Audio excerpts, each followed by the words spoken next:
Hi, എൻ്റെ പേര് ദീപിക. ഞാൻ ഇന്ന് എൻ്റെ മനസ്സിലുണ്ടായ ഒരു ചോദ്യം അതിനുള്ളൊരു ഉത്തരം തേടിയാണ് ഈ വീഡിയോ ചെയ്യുന്നത്.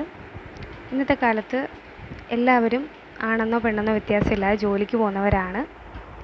അതിൽ മിക്കവരും ഇഷ്ടമില്ലാത്ത ഫീൽഡിലൊക്കെ ആയിരിക്കും വർക്ക് ചെയ്യുന്നത്.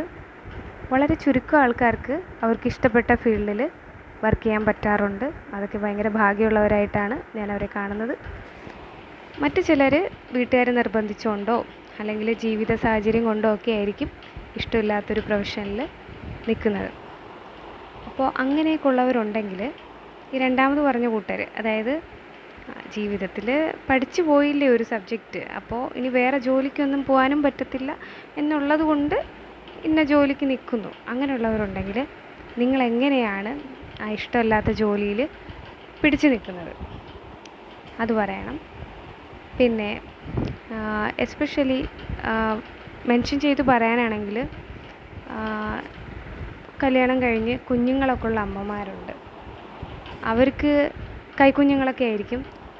ചിലപ്പോൾ കുഞ്ഞുങ്ങൾക്ക് പനിയും കാര്യങ്ങളൊക്കെ ആയിരിക്കും.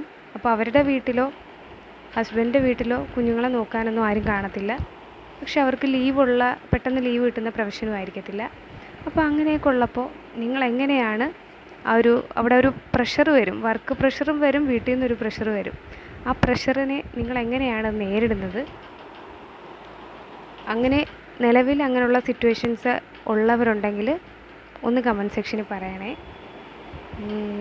വേറൊന്നുമല്ല, അത് നിങ്ങൾ എങ്ങനെ അത് നേരിടുന്നു എന്നൊക്കെ അറിഞ്ഞാൽ അത് കാണുന്ന മറ്റുള്ളവർക്കും ഒരു ഹെൽപ്പായിരിക്കും. പിന്നെ വേറൊരു കാര്യം എന്ന് വെച്ചാൽ, ഇതിൽ സീനിയേഴ്സൊക്കെ ആയിട്ട് കുറച്ച് ആൾക്കാർ കാണുമല്ലോ. അതായത് എല്ലാം പയറ്റി തെളിഞ്ഞ് ഒരു പ്രൊഫഷനിൽ നല്ല കോൺഫിഡൻ്റ് ആയിട്ട് നിന്ന് ജോലി ചെയ്യുന്ന ആൾക്കാർ, അങ്ങനെയുള്ളവരുണ്ടെങ്കിൽ അവരോടൊരു ചോദ്യമുണ്ട്. നിങ്ങളുടെ അടുത്തൊരു ജൂനിയർ വരുമ്പോൾ നിങ്ങളെങ്ങനെയാണ് അവരുടെ അടുത്ത് ബിഹേവ് ചെയ്യുന്നത്? ഒരു ജൂനിയറിനെ സംബന്ധിച്ചിടത്തോളം അവർക്ക് ഒരുപാട് കാര്യങ്ങൾ പഠിക്കാൻ കാണും, അവർക്കൊരുപാട് അറിവുകൾ നേടാൻ കാണും. അവർ മുന്നേ വർക്കിംഗ് എക്സ്പീരിയൻസ് ഉള്ളവരോ ഒന്നും ആയിരിക്കില്ല. അപ്പം അങ്ങനെയുള്ള ഒരാൾ നിങ്ങളുടെ അടുത്ത് വരുമ്പോൾ നിങ്ങളവരെ പേടിപ്പിച്ച് ഭരിക്കുമോ, അതോ നിങ്ങളുടെ കൂടെ നിർത്തിയിട്ട് കാര്യങ്ങൾ സംയമനത്തോടെ പറഞ്ഞു കൊടുക്കുമോ? എങ്ങനെയായിരിക്കും നിങ്ങളത് നേരിടുന്നത്? കാര്യം കൂടുതൽ പേരും ഇന്നത്തെ കാലത്ത് വർക്ക് പ്രഷർ കൊണ്ട് ആത്മഹത്യ ചെയ്യുന്നുണ്ട്.